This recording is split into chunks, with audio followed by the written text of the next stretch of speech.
বক্তব্য রাখবে দেবাঞ্জন ভৌমিক। উনি লেকচারার এজিসি বোস কলেজ। ওনার বিষয় Swami Vivekananda needs of the hour. ইংরেজিতে ওনার বক্তৃতা।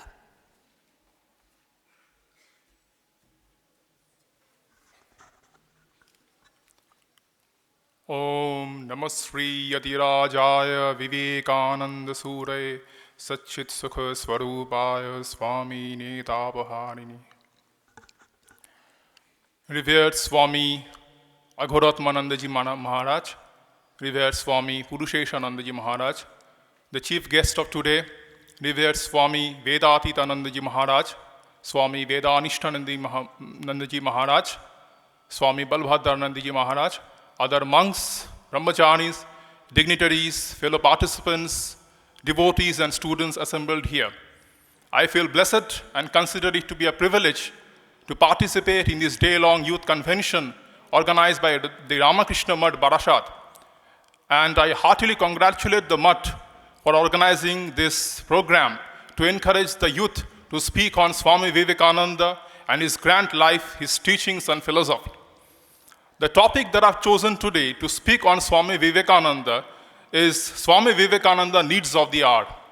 In the short speech, I'll discuss about the problems that the youth of our country are facing today and how Swami Vivekananda's teachings and philosophy can guide us through all this. How his teachings and philosophy can be medicines to cure us of all our ailments. I'll point-wise discuss about the problems and talk about the teachings and philosophy of Swami Vivekananda, that how can we get rid of those problems. The first is lack of concentration.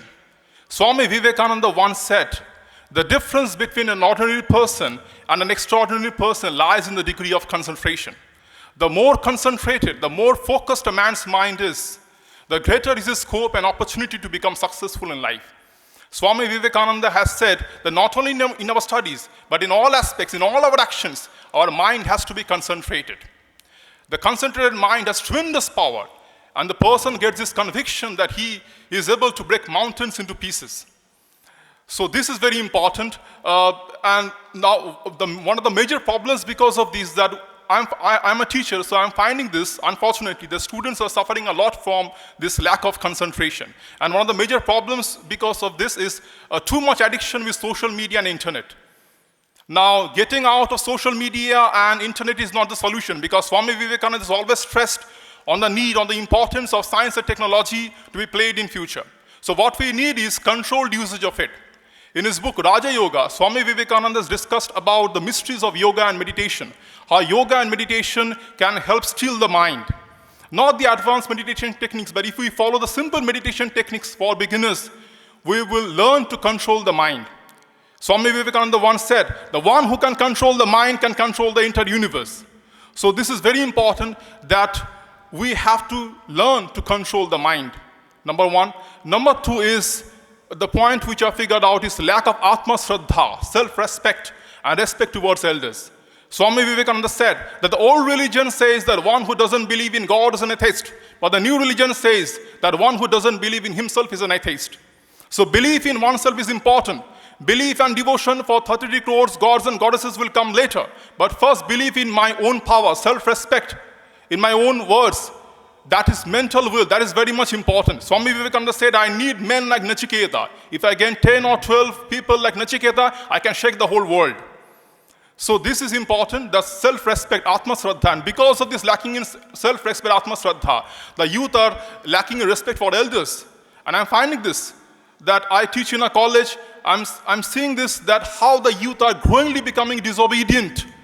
And this growing disobedience arising from the growing discontent in educational and bureaucratic systems has given rise to unrest among the youth of our country. And the guardians, the parents must inculcate the values, the cultural values in a child from the very beginning. And the youth must read Swami Vivekananda's literature, the complete works of Swami Vivekananda, which are available today in 9 volumes. So that has to be a regular study. With that, we can get rid of this lack of Atma Shraddha. Number 3 is lack of courage, more or less similar to the previous point. Swami Vivekananda came only because of this, to arise us, to awaken the dormant power lying within us, Swami Vivekananda was once asked, Swamiji, what is your idea on sin and the sinner? Swami Vivekananda became furious. He said, sin, Vedanta doesn't recognize sin. What it recognizes is error. And then he further added, if there is sin anywhere in this world, it is weakness, weakness, and weakness. He considered weakness to be the most evil. Swami Vivekananda once said, on another occasion he said that forget about heaven realization after death. But if you want to attain heaven realization this very moment, it is possible. Become fearless. So this fearlessness is very important. Sometimes what happens because of peer pressure and external changing circumstances, we lose confidence in us and we speak lie. So it happens because we have to compromise and adapt ourselves with the changing circumstances. But sometimes the truth has to be told very boldly. The moment we speak lie, we become dishonest with ourselves. The power of Brahman within us contracts. And Swami Vivekananda said, expansion is life, contraction is death. The moment we speak the truth with firm conviction, the power of Brahman within us awakens. So this is a major problem that we are going through, and Swami Vivekananda can help us get rid of this problem. The next, which I found out, is selfishness. Swami Vivekananda once said that unselfishness is God. The more selfish we become, we move away from God. The more unselfish we become, we travel towards God. And the more we get stuck with this little I, we get away from God. So we have to be established in the bigger I, which Sri Ramakrishna used to say, the Kachami and the Pakami. Kachami is the little I, and Pakami is the I belong to this whole world. The whole world is my neighbor. The Darwinian theory of the survival of fittest holds good in the animal world, but it is not going to stand in the human world. What we need is not competition, but cooperation is important. This is the reason why Swami Vivekananda stressed on the philosophy of action, karma yoga. We have to work without attachment to the results of our actions.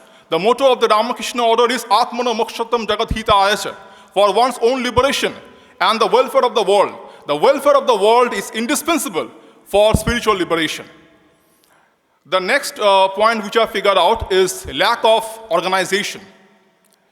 So youth must come forward, they must assemble together, form little groups or organizations in the name of Swami Vivekananda and do some good work, like engage in humanitarian and welfare activities, or like arrange for weekly discussion, group discussion classes, invited lectures. So they can do this, like IIT Kanpur has a Vivekananda study circle, and they are doing wonderful work. In fact, monks of the Ramakrishna order, they are frequently invited there to deliver lectures and discourses on Swami Vivekananda and Indian philosophy. So if the youth can assemble together and form little groups, we have to start with little, and later on it will become great, and do some good work like discuss on Swami Vivekananda about Indian philosophy, invited lectures, do some relief campaigns on humanitarian services, so we can serve the society. And while doing this, while forming the societies, we have to get apart from all kind of religious, sectarian differences, and jealousy and hypocrisy must be completely missing in us. The next point, which I found out is very important, is lack of moral or spiritual education. In the Indian knowledge systems, two kinds of vidya are mentioned. One is paravidya, that is spiritual education. Another one is aparavidya, that is knowledge on secular subjects. But unfortunately, our education system is such that it includes only the aparavidya, knowledge of secular subjects. Students are getting first-hand information on science and technology, on humanities, on social science subjects, but they have very little idea about paravidya. So I think that texts like the Ramayana, the Mahabharata, the Gita, the Quran, or the Bible, in chapters, must be included in the school syllabus. Students must know about the rich heritage and culture of our nation. Without paravidya, aparavidya is almost like a body with its spirit. The body without its spirit. It's almost like the flower without its fragrance. So guardians, parents must inculcate the moral and cultural values in a child from the very beginning, so that they can know about its nation's rich heritage and culture. The final point which I figured out is lack of national unity. We must not exist in our secluded stately identities or union territorial identities. We must exist as a nation. So I being a Bengali, Assamese, Marathi, Punjabi is not important. What is important that I'm an Indian. So the spirit of patriotism must be within us. We have to get rid of all kind of sectarian, narrow bigotry, all these differences which makes us apart. We must take whatever good we find in others, but who should not blindly copy it. We must imbibe it and assimilate within us. So these are, in short, I think, some of the problems that the youth of our country are facing today. And what better solution, what better medicine can be there other than the teachings and philosophy of Swami Vivekananda? We must not lose hope, because Swami Vivekananda is living within us. Swami Vivekananda once said that though it feels good to me to get out of this body, to cast it off like a disused garment, but I shall not cease to work. I shall inspire men everywhere until the whole world shall know that it is one with God. Swami Vivekananda is living within us. He is living as a spirit within us. We must not lose hope. All the glory goes to Vivekananda. May his choicest blessing be upon us all. Thank you very much.